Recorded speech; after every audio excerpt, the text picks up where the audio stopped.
Ayan mga kapatid, oh. Niretouch ko na tong ibabaw. Kasi kahapon hindi ako nakapasok dito. Sakit ng katawan ko. Nag-relax ako kahapon. Yan, konting ko na lang ito, retouch, tweed na yan.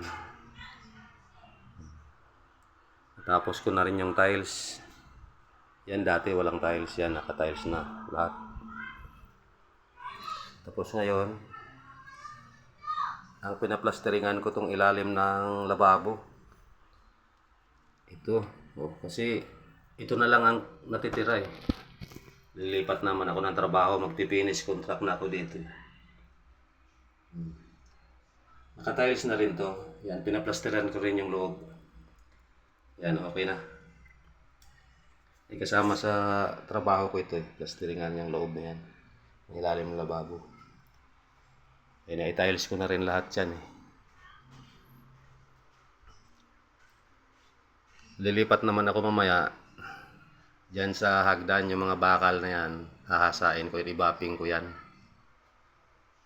Yan, sabay pinturahan ko ng epoxy primer, pinaka top coat. Yung finish sa sunod na. Bahala na sila kasi di naman kasama sa trabaho, kontrata ko yun.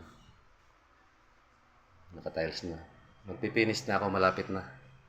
Malapit na tumatapos, lipat na naman ako sa ibang amo, ibang magpapagawa. Yan, na-tiles ko na lahat to, kumpleto na.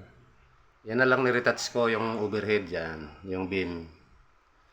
Kasi pinagtibagan ko yan, wall dati yan eh, tinanggal ko eh. Yan. Eh ngayon, diretsuhan na siya.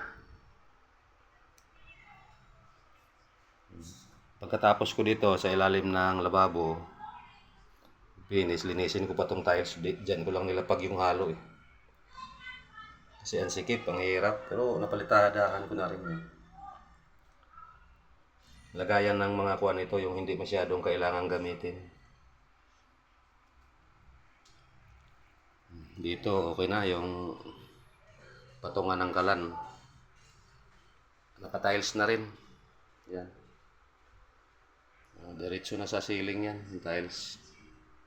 Nalinis na siya. Kasi yung pintura dati, pag natalsikan ng mantika,